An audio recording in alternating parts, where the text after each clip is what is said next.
नमस्कार। Vision IAS के news today के इस अंक में आप सभी का स्वागत है। इस अंक में हम आपके लिए लेकर आए हैं यूपीएससी परीक्षा की दृष्टि से महत्वपूर्ण कुछ अहम खबरें। इस अंक के साथ मैं हूँ दिव्या सिंह।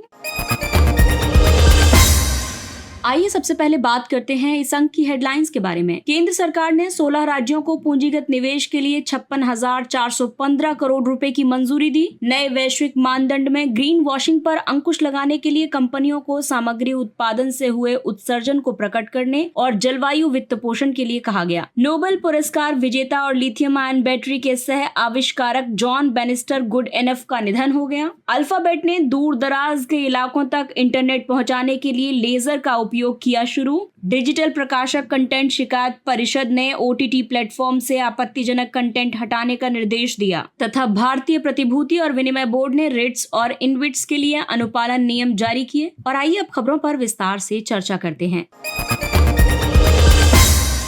इस अंक की सबसे पहली खबर पूंजीगत निवेश से संबंधित है। केंद्र सरकार ने 16 राज्यों को पूंजीगत निवेश के लिए 56,415 करोड़ रुपए की मंजूरी दी। राज्यों को ये निवेश सहायता पूंजी निवेश के लिए राज्यों को विशेष सहायता 2023-24 योजना के अंतर्गत प्रदान की गई है। ये योजना केंद्रीय बजट 2023-24 में घोषित की गई थी। इस योजना के तहत वित्त वर्ष 2023-24 के दौरान राज्य सरकारों को कुल 1.3 लाख करोड़ रुपए तक की विशेष सहायता प्रदान की जाएगी। ये राशि 50 साल के लिए ब्याज रहित ऋण के रूप में उपलब्ध करवाई जाएगी। पूंजीगत व्यय लंबी अवधि के लिए परिसंपत्तियों के निर्माण के लिए निवेश या फिर विकास खर्च के रूप में सरकारी धन का खर्च है। पूंजीगत व्यय का महत्व इसलिए है क्योंकि ये राजस्व उत्पन्न करता है, ये अर्थव्यवस्था में मांग पैदा करता है, ये निजी निवेश आकर्षित करता है, ये श्रम भागीदारी को बढ़ाता है, ये अर्थव्यवस्था की उत्पादक क्षमता को बढ़ाता है। पूंजीगत निवेश या व्यय के लिए राज्यों को वित्तीय सहायता की योजना पहली बार केंद्रीय वित्त मंत्रालय ने 2020-21 में कोविड-19 महामारी के दौरान शुरू की थी। इस योजना का पिछले वित्तीय वर्ष में भी कार्यान्वयन किया गया था। इस योजना के कई भाग हैं, जैसे भाग 1 के तहत 15वें वित्त आयोग की सिफारिशों के अनुपालन में राज्यों को केंद्रीय करों और शुल्कों में उनकी हिस्सेदारी के अनुपात में 1 लाख करोड़ रुपए का आवंटन किया जाना है।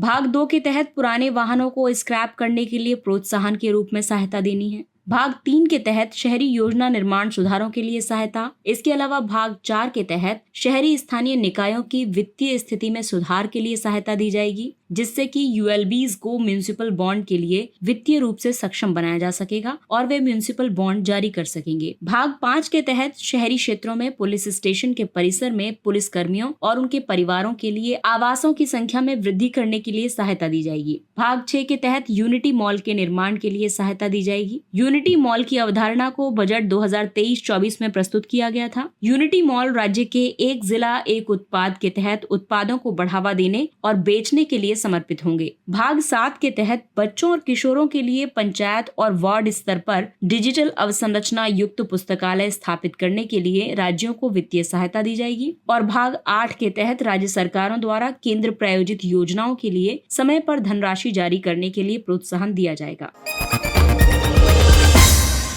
और आइए बढ़ते हैं अगली खबर की तरफ। एक नए वैश्विक मानदंड में ग्रीन वॉशिंग पर अंकुश लगाने के लिए कंपनियों को सामग्रियों के उत्पादन से हुए उत्सर्जन को प्रकट करने और जलवायु वित्त पोषण के लिए कहा गया है। ग्रीन वॉशिंग पर नए मानदंड इंटरनेशनल सस्टेनेबिलिटी स्टैंडर्ड्स बोर्ड यानी ISSB ने निर्धारित किए हैं। इसके तहत कंपनियों के लिए समान सततता और जलवायु मानक तय किए जाएंगे। इन मानकों का दुनिया भर में 2024 से पालन किया जाएगा। अलग अलग देश ये निर्णय लेंगे कि सूचीबद्ध कंपनियों पर इन मानकों को लागू करने की आवश्यकता है या फिर नहीं है। ISSB का गठन international financial reporting standards foundation ने किया है। IFRS फाउंडेशन अंतर्राष्ट्रीय लेखांकन नियमों को शासित करने वाला एक गैर लाभकारी संगठन है। इन नए मानकों के तहत IFRS S1 के तहत ऐसी प्रकटीकरण आवश्यकताएं निर्धारित करता है जो कंपनियों को अपने निवेशकों से सततता संबंधी जोखिमों और उनके समक्ष मौजूद अवसरों के बारे में बताने के लिए उन्हें सक्षम करती है। IFRS S2 मानक जलवायु संबंधी विशिष्ट प्रकटीकरण को निर्धारित करता है। साथ ही इसे IFRS S1 के साथ उपयोग करने के लिए डिजाइन किया गया है। ISSB मानदंड G20 के स्वैच्छिक मानदंड जलवायु संबंधी वित्तीय प्रकटीकरण पर टास्क फोर्स पर आधारित हैं। वित्तीय स्थिरता बोर्ड ने जलवायु संबंधी वित्तीय जानकारी की रिपोर्टिंग में सुधार के लिए TCFD का निर्माण किया है। FSB एक अंतर्राष्ट्रीय संगठन है। ये वैश्विक वित्तीय प्रणाली की निगरानी करता है और इस संबंध में सिफारिशें करता है। भारत भी FSB का सदस्य है। नए मानक ग्रीन वॉशिंग पर अंकुश लगाने में मदद करेंगे। ग्रीन वॉशिंग किसी उत्पाद, सेवा या व्यवसाय संचालन की सततता के बारे में झूठे, भ्रामक और निराधार दावे करने की रणनीति है। वर्तमान में डेटा की खराब गुणवत्ता और साझा मानकों की कमी की वजह से कंपनियां अपनी जलवायु प्रतिबद्धताओं तथा कार्रवाइयों को बढ़ा चढ़ाकर पेश करती हैं। और आइए बढ़ते हैं अगली खबर की तरफ। नोबेल पुरस्कार विजेता और लिथियम आयन बैटरी के सह आविष्कारक जॉन बैनिस्टर गुडेनफ का निधन हो गया है। वर्ष 2019 में रसायन शास्त्र का नोबेल पुरस्कार संयुक्त रूप से गुडेनफ, एम स्टैनली विटिंघम और अकीरा योशिनो को दिया गया था। इन्हें ये पुरस्कार लिथियम आयन बैटरी के विकास के लिए दिया गया था। लिथियम आयन बैटरी एक तरह की रिचार्जेबल बैटरी है। डिस्चार्ज होने पर लिथियम आयन ऋणात्मक इलेक्ट्रोड से धनात्मक इलेक्ट्रोड की ओर गमन करते हैं। वहीं चार्ज होने पर ये आयन पुनः धनात्मक इलेक्ट्रोड से ऋणात्मक इलेक्ट्रोड की ओर वापस आ जाते हैं। इस बैटरी में इलेक्ट्रोड के रूप में कई सामग्रियों का उपयोग किया जाता है, जैसे कि लिथियम कोबाल्ट ऑक्साइड यानी कैथोड। ये अधिकतर पोर्टेबल इलेक्ट्रॉनिक उपकरणों में पाया जाता है। और दूसरा है लिथियम मैग्नीज ऑक्साइड, ये इलेक्ट्रिक ऑटोमोबाइल में यूज होता है। और तीसरा है लिथियम आयरन फॉस्फेट। गुडेनफ ने कोबाल्ट ऑक्साइड के कैथोड से लिथियम बैटरी का विकास किया था। इस कैथोड ने पहले की बैटरियों की तुलना में अधिक वोल्टेज प्रदान किया था। लिथियम आयन बैटरियों में इलेक्ट्रोलाइट के रूप में सामान्य तौर पर ईथर का उपयोग किया जाता है। ईथर कार्बनिक यौगिकों की एक श्रेणी है। लिथियम आयन बैटरी के लाभ इसलिए भी हैं क्योंकि इनका वजन कम होता है, लेकिन ऊर्जा घनत्व तो बहुत ज्यादा होता है। लेड एसिड बैटरी में केवल 400 से 500 चार्ज साइकिल होते हैं, जबकि लिथियम आयन में 5000 या फिर इससे ज्यादा चार्ज साइकिल होते हैं। इसका मतलब है कि लिथियम आयन बैटरी को 5000 बार पूरी तरह से चार्ज किया जा सकता है। इसे तुलनात्मक रूप से कम रखरखाव की जरूरत पड़ती है। इसमें मेमोरी इफेक्ट की स्थिति उत्पन्न नहीं होती है। मेमोरी इफेक्ट एक ऐसी प्रक्रिया है जिसमें बार बार आंशिक डिस्चार्ज होने या फिर चार्ज करने के कारण बैटरी अपनी कम क्षमता को मेमोरी में डाल लेती है। इस वजह से बैटरी की क्षमता कम हो जाती है। इसके अलावा अगर हम लिथियम आयन बैटरी के नुकसान की बात करें तो इसकी कीमत ज्यादा है। ये उपयोग के दौरान शीघ्र गर्म हो जाती है और इससे थर्मल रनवे तथा आग लगने की घटना घटित हो सकती है। और साथ ही वोल्टेज और आंतरिक दबाव को कम करने के लिए सुरक्षा तंत्र की आवश्यकता होती है। अल्फाबेट ने दूर दराज के इलाकों तक इंटरनेट पहुंचाने के लिए लेजर का उपयोग शुरू किया है। अल्फाबेट प्रोजेक्ट तारा के तहत वर्तमान में भारत और अफ्रीका सहित दुनिया भर के अनेक क्षेत्रों में लाइट बीम इंटरनेट तकनीक का उपयोग कर रही है। अल्फाबेट गूगल की पेरेंट कंपनी है। प्रोजेक्ट तारा में फ्री स्पेस ऑप्टिकल कम्युनिकेशन तकनीक का उपयोग किया जा रहा है। इसमें मुक्त क्षेत्र लाइन ऑफ साइट में मौजूद ट्रांसीवर्स के बीच संचार के माध्यम के रूप में कार्य करता है। इसमें लंबी दूरी तक तीव्र गति और उच्च क्षमता वाली कनेक्टिविटी प्रदान करने के लिए लाइट बीम का उपयोग किया जाता है। इसमें 20 किलोमीटर की दूरी तक दोनों दिशाओं में 20 Gbps तक की उच्च गति से डेटा संचारित किया जा सकता है। FSOC outdoor optical wireless communication को दर्शाता है। इसके विपरीत इंडोर या कम दूरी के OWC को लाइट फिडेलिटी या फिर लाइफाई कहा जाता है। वर्तमान में डेटा संचारित करने के लिए लाइफाई दृश्यमान प्रकाश स्पेक्ट्रम का उपयोग कर रहा है। साथ ही इसके तहत अवरक्त और पराबैंगनी प्रकाश स्पेक्ट्रम पर भी डेटा संचारित कर सकता है। FSOC यानी फ्री स्पेस ऑप्टिकल कम्युनिकेशन प्रौद्योगिकी के लाभ ये हैं कि ये ज्यादा लागत प्रभावी है। इसे जल्दी से उपयोग में लाया जा सकता है। इसके तहत तीव्र गति से डेटा संचारित किया जा सकता है। ये उन क्षेत्रों में ज्यादा उपयोगी है जहां भौतिक अवरोधों के कारण फाइबर केबल बिछाना मुश्किल होता है। हालांकि इसके कार्यान्वयन में कई चुनौतियां मौजूद हैं। कोहरे और धुंध जैसी स्थितियों या फिर सिग्नल के मार्ग में पक्षियों के उड़ने जैसी गिरावटों के कारण सिग्नल की विश्वसनीयता कम होती है। इसके लिए बेहतर दर्पण नियंत्रण की आवश्यकता होती है और इसमें गति का पता लगाने की क्षमता की जरूरत होती है। इससे पहले अल्फाबेट ने प्रोजेक्ट लून के माध्यम से भी इंटरनेट उपलब्ध कराने का प्रयास किया था। इसमें इंटरनेट कनेक्टिविटी के लिए समताप मंडलीय गुब्बारों का उपयोग किया जाना था। डिजिटल प्रकाशक कंटेंट शिकायत परिषद ने OTT प्लेटफॉर्म से आपत्तिजनक कंटेंट हटाने का निर्देश दिया है। हाल ही में OTT प्लेटफॉर्म पर स्ट्रीम किए जा रहे अश्लील कंटेंट के खिलाफ एक शिकायत दर्ज की गई थी। इसे संज्ञान में लेते हुए DPCGC यानी डिजिटल प्रकाशक कंटेंट शिकायत परिषद ने IT नियमावली 2021 के आधार पर OTT प्लेटफॉर्म पर दंडात्मक कार्रवाई की सिफारिश की। IT नियमावली से मतलब है मध्यवर्ती दिशा निर्देश और डिजिटल मीडिया आचार संहिता 2021। DPCGC ऑनलाइन क्यूरेटेड कंटेंट प्रदाताओं के लिए एक स्वतंत्र स्वविनियामक निकाय है। इसकी स्थापना internet and mobile association of India के तत्वावधान में की गई थी। DPCGC को सूचना और प्रसारण मंत्रालय ने IT नियमावली 2021 के तहत लेवल 2 स्वविनियामक निकाय के रूप में पंजीकृत किया है। सरकार ने 2021 में सोशल मीडिया मध्यवर्तियों पर 1 दशक पुराने नियमों को बदल दिया है। इनके स्थान पर IT नियमावली 2021 को लागू किया गया है, जिसका उद्देश्य सोशल मीडिया इंटरमीडिएरीज पर अतिरिक्त दायित्व आरोपित करना है ताकि नागरिकों को एक मुक्त, सुरक्षित और विश्वसनीय इंटरनेट की सुविधा मिल सके। IT नियमावली 2021 को 2022 में संशोधित कर दिया गया था। इसका उद्देश्य नागरिकों के अधिकारों की रक्षा करना और शिकायत निवारण फ्रेमवर्क को सशक्त बनाना था। IT नियमावली 2021 में आचार संहिता का पालन सुनिश्चित करने के लिए 3 स्तरीय शिकायत समाधान तंत्र को स्थापित किया गया है। स्तर 1 के तहत प्रकाशकों द्वारा स्वविनियमन किया जाएगा। स्तर 2 के तहत प्रकाशकों की स्वविनियमित संस्थाओं का स्वविनियमन किया जाएगा और स्तर 3 में केंद्र सरकार द्वारा निरीक्षण तंत्र लागू किया जाएगा। अगला टॉपिक है सेबी से संबंधित। भारतीय प्रतिभूति और विनिमय बोर्ड सेबी ने रिट्स और इनविट्स के लिए अनुपालन नियम जारी किए हैं। सेबी ने इंफ्रास्ट्रक्चर इन्वेस्टमेंट ट्रस्ट यानी इनविट्स तथा रियल एस्टेट इंफ्रास्ट्रक्चर ट्रस्ट यानी रिट्स के लिए गवर्नेंस और वार्षिक सचिवीय अनुपालन रिपोर्ट्स के लिए प्रकटीकरण प्रारूपों की घोषणा की है। और आइए अब चर्चा करते हैं रिट्स और इनविट्स के बारे में। रिट्स ऐसी सूचीबद्ध संस्थाएं हैं जो आय सृजित करने के लिए भवनों या परिसंपत्तियों का स्वामित्व, संचालन और प्रबंधन करती हैं। वहीं इनविट्स म्यूचुअल फंड्स की तरह निवेश योजनाएं हैं। ये व्यक्तियों और संस्थागत निवेशकों को अवसंरचनात्मक परियोजनाओं में निवेश करने की अनुमति प्रदान करती हैं ताकि वे प्रतिफल के रूप में आय प्राप्त कर सकें। इनविट्स और रिट्स दोनों निवेशकों को अलग अलग प्रकार के रिटर्न प्रदान करते हैं, जैसे कि लाभांश, आय और पूंजीगत लाभ। प्रत्येक प्रकार की आय पर अलग अलग कर निर्धारण होता है। कोई भी लाभांश या ब्याज से प्राप्त आय आयकर स्लैब दर के अनुसार पूरी तरह कर योग्य है। इनविट्स और रिट्स को अब वित्तीय आस्तियों का प्रतिभूतिकरण और पुनर्गठन तथा प्रतिभूति हित का प्रवर्तन अधिनियम के अंतर्गत उधारकर्ताओं के रूप में मान्यता दी गई है।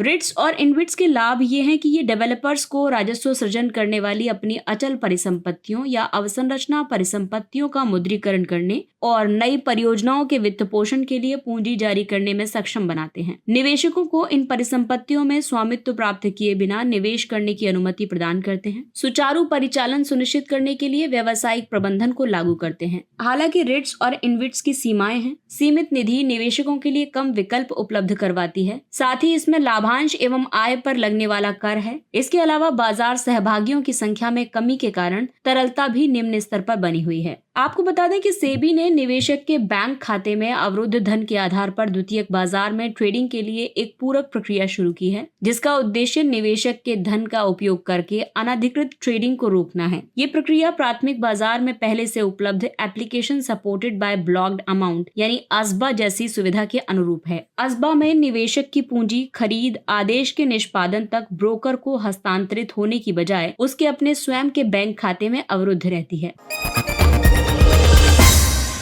और आइए बात करते हैं कुछ अन्य महत्वपूर्ण सुर्खियों की। चेन्नई व्लादिवोस्तोक समुद्री मार्ग। भारत और रूस ने चेन्नई से लेकर व्लादिवोस्तोक तक समुद्री मार्ग का संचालन शुरू करने की इच्छा व्यक्त की है। वर्ष 2019 में रूस की यात्रा के दौरान प्रधानमंत्री ने व्लादिवोस्तोक बंदरगाह और चेन्नई बंदरगाह के बीच समुद्री संचार के विकास पर एक आशय पत्र पर हस्ताक्षर किए थे। ये मार्ग जापान सागर, दक्षिण चीन सागर और मलक्का जलडमरू मध्य से होकर गुजरता है। इससे परिवहन का समय घटकर 12 दिन रह जाएगा। ये मौजूदा सेंट पीटर्सबर्ग से मुंबई मार्ग के माध्यम से लगने वाले समय का लगभग 1/3 है। साथ ही इससे लागत में भी लगभग 30% तक कमी आने की उम्मीद है।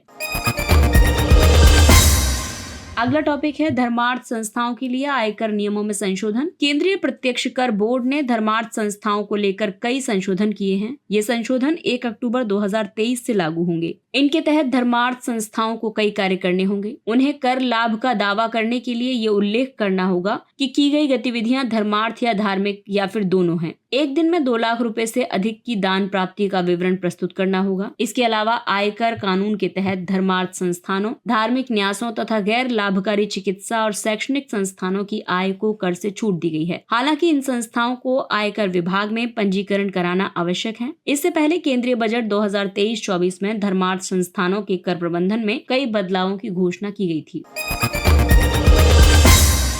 नंदी यानी कि नई दवा टीकाकरण प्रणाली के लिए एनओसी मंजूरी पोर्टल। पशुपालन और डेयरी विभाग ने पशुओं के लिए प्रयुक्त दवाओं और टीकों की मंजूरी के लिए विनियामक प्रक्रिया में तेजी लाने के लिए नंदी पोर्टल लॉन्च किया है। DAHD यानी पशुपालन और डेयरी विभाग ने केंद्रीय औषधि मानक नियंत्रण संगठन के समन्वय से सीडेक के माध्यम से इस पोर्टल को विकसित किया है। इसका उद्देश्य पशुधन रोगों के बारे में जागरूकता बढ़ाना है, साथ ही पशु चिकित्सा के लिए दवाओं के उपयोग को बढ़ावा देना है। इस पोर्टल को CDSCO के सुगम पोर्टल के साथ सुव्यवस्थित किया जाएगा। सुगम पोर्टल राज्य खाद्य और औषधि प्रशासन द्वारा जारी अलग अलग अनुमतियों और लाइसेंसों का एक व्यापक डेटाबेस तैयार करता है। अगला टॉपिक है आकस्मिक बाढ़। आकस्मिक बाढ़ का मतलब है कम समय में, आमतौर पर 6 घंटे से कम समय में अत्यधिक वर्षा के कारण आने वाली बाढ़। आकस्मिक बाढ़ की घटना बारिश न होने की स्थिति में भी घटित हो सकती है। उदाहरण के लिए तटबंध या बांध के टूट जाने पर। भारत में आकस्मिक बाढ़ को अक्सर बादल फटने की घटना से जोड़ा जाता है। ये थोड़े समय में अचानक और भारी वर्षा का कारण बनती है। IMD के मुताबिक यदि किसी स्थान पर 1 घंटे में 10 सेंटीमीटर बारिश होती है तो इसे बादल फटना कहा जाता है। उत्प्रेरक यानी उन्नत तकनीकी प्रदर्शन केंद्र। केंद्रीय विद्युत मंत्रालय ने भारतीय उद्योग में ऊर्जा दक्ष प्रौद्योगिकियों को अपनाने में तेजी लाने के लिए उत्कृष्टता केंद्र उत्प्रेरक की स्थापना की है। इसे ऊर्जा दक्षता ब्यूरो ने स्थापित किया है। केंद्र सरकार प्रशिक्षण या क्षमता निर्माण, ऊर्जा दक्ष प्रौद्योगिकियों के प्रदर्शन, सूचना केंद्र और ज्ञान भंडार जैसे क्षेत्रों में परियोजनाओं को लागू करेगी और उनका समर्थन करेगी। उत्प्रेरक औद्योगिक ऊर्जा दक्ष प्रौद्योगिकियों पर प्रमुख संदर्भ और संसाधन संस्थान होगा। हाइपर स्पेक्ट्रल रिमोट सेंसिंग तकनीक। केंद्रीय कृषि और किसान कल्याण मंत्रालय ने HRS डेटा के उपयोग के लिए एक निजी कंपनी के साथ समझौता ज्ञापन पर हस्ताक्षर किए हैं। ये समझौता फसल मानचित्रण, फसल चरण में वर्गीकरण और फसल स्वास्थ्य निगरानी के लिए किया गया है। HRS यानी हाइपर स्पेक्ट्रल रिमोट सेंसिंग को इमेजिंग स्पेक्ट्रोस्कोपी के रूप में भी जाना जाता है। इसमें वायु या अंतरिक्ष में स्थित सेंसर द्वारा पृथ्वी की सतह पर मौजूद ऑब्जेक्ट्स या किसी निश्चित क्षेत्र से परावर्तित या उत्सर्जित प्रकाश के जरिए जानकारी प्राप्त की जाती है। हालांकि पारंपरिक रिमोट सेंसिंग के तहत कुछ निश्चित स्पेक्ट्रल बैंड में डेटा कैप्चर किया जाता है। HRS कई छोटे से छोटे समीपस्थ स्पेक्ट्रल बैंड्स में डेटा एकत्र करती है, जिससे किसी निश्चित क्षेत्र के बारे में स्पेक्ट्रल संबंधी विस्तृत जानकारी प्राप्त होती है।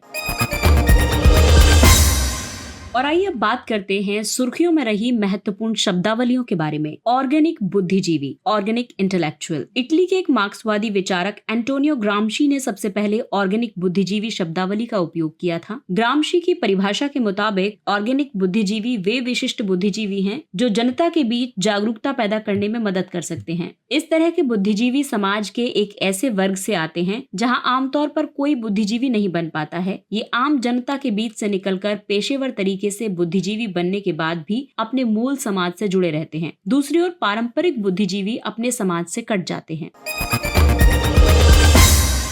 अगला टॉपिक है खार्ची पूजा। खार्ची पूजा का त्योहार त्रिपुरा में मनाया जाता है। इसे 14 देवताओं का त्योहार भी कहा जाता है। खार्ची त्रिपुरी भाषा के 2 शब्दों से मिलकर बना है। खार या खारता जिसका मतलब है पाप और ची या सी जिसका मतलब है शुद्धि यानी पाप की शुद्धि। ये महोत्सव त्रिपुरा के लोगों के कुल देवता चतुर्दश देवता को समर्पित है। एक अन्य मान्यता के अनुसार खार्ची पूजा पृथ्वी माता का रजो धर्म समाप्त होने के बाद उसे आनुष्ठानिक रूप से शुद्ध करने के लिए आयोजित की जाती है। और अगला महत्वपूर्ण व्यक्तित्व है रानी दुर्गावती। मध्य प्रदेश में रानी दुर्गावती गौरव यात्रा का शुभारंभ हुआ है। वो महोबा के चंदेल राजवंश से संबंधित थी। उनका विवाह गढ़कटंगा के गोंड राजा दलपत शाह से हुआ था। पति की मृत्यु के बाद रानी दुर्गावती ने स्वयं शासन की बागडोर संभाली। उन्होंने रानीताल, चेरीताल और आधारताल जैसे कई जलाशयों का निर्माण कराया। उन्होंने आचार्य विठलनाथ को गढ़ में पुष्टि मार्ग पंथ की एक पीठ स्थापित करने की अनुमति दी। रानी दुर्गावती ने मालवा के शासक रहे बाज बहादुर को पराजित किया। वो मुगलों के अधीन इलाहाबाद के सूबेदार आसफ खान से पराजित हो गई थी। रानी दुर्गावती में देश प्रेम, साहस और वीरता जैसे गुण थे। हैरी मार्कोविट्ज। आधुनिक पोर्टफोलियो सिद्धांत एमपीटी के जनक हैरी मार्कोविट्ज का निधन हो गया है। वित्त पर उनके विचारों के लिए मेटन एच मिलर और विलियम एफ शार्प के साथ उन्हें अर्थशास्त्र के नोबेल पुरस्कार से 1990 में सम्मानित किया गया था। एमपीटी निवेश का चयन करने के लिए एक व्यवहारिक तरीका है। इसमें जोखिमों के स्वीकार्य स्तर के भीतर अपने समग्र रिटर्न को अधिकतम किया जा सकता है। मार्कोविट्ज ने व्यक्तिगत प्रतिभूतियों की बजाय परिसंपत्तियों के समूह पर ध्यान केंद्रित किया। मार्कोविट्ज ने गणितीय प्रोग्रामिंग और कंप्यूटर सिमुलेशन में अभूतपूर्व काम किया। उन्होंने सिम स्क्रिप्ट भाषा विकसित की। ये सिमुलेशन सॉफ्टवेयर के संचालन में इस्तेमाल की जाने वाली एक भाषा है। इसके साथ ही ये अंक समाप्त होता है। अगले अंक में फिर मुलाकात होगी कुछ अन्य महत्वपूर्ण खबरों के साथ। तब तक अपने लक्ष्य के लिए तत्पर रहिए और अगर आपको हमारा कंटेंट अच्छा लगता है तो इसे लाइक, सब्सक्राइब और शेयर जरूर करें। और अब हमें यानी विजन आईएएस की पूरी टीम को दीजिए इजाजत। नमस्कार।